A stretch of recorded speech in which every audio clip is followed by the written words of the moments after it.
Devant leur public, les Aubois avaient envie de bien faire, surtout que pour certains, la réussite semblait leur sourire.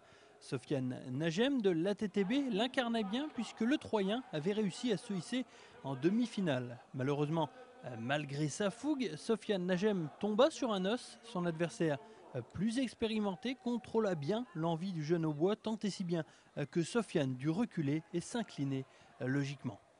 Dans une autre demi-finale, le Dria Ingan lui aussi eut fort à faire face à un combattant là aussi supérieur dans bien des domaines. Ingan, malgré son courage, ne pourra qu'admettre la différence de niveau. Heureusement, il y avait des Aubois qui eurent la possibilité d'aller jusqu'en finale. Roxane Pinson, chez les filles, qui effectua une belle demi-finale, fut surprise de l'expérience affichée par son adversaire qui contrôla le combat de A jusqu'à Z en finale. Et dans la deuxième reprise, Pinson s'écroulera à 2 reprises à la suite d'un crochet au foie. Elle est donc arrêtée et doit donc renoncer au titre de championne de France. Elle m'a recadré dans le coin, elle m'a retouché au même endroit et là... Et puis problème de casque aussi qui me gênait énormément puisqu'il n'arrêtait pas de remonter. Mais bon, c'est le jeu, il faut un gagnant, un perdant. Voilà, je travaillerai bien pour l'année prochaine à la rentrée de septembre et ça passera.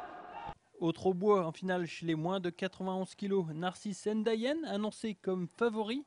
Le Troyen ne va décevoir personne en prenant le combat à bras-le-corps et en étouffant son adversaire. Celui-ci dut céder rapidement devant la puissance de Ndayen, visiblement surmotivé. Narcisse Ndayen qui devient champion de France 2009 de full contact. Le coup dur, il est arrivé. Il est arrivé au bon moment et c'était mon souhait. Je n'avais pas envie de faire les trois rounds. Donc j'avais voulu m'arrêter au premier. Et ça s'est fait. Et je m'encourage sur cette victoire. Et puis je m'encourage sur tout le travail que j'ai effectué pendant 2 mois intensivement. Et puis je tiens aussi à remercier cette préparation à mon entraîneur surtout.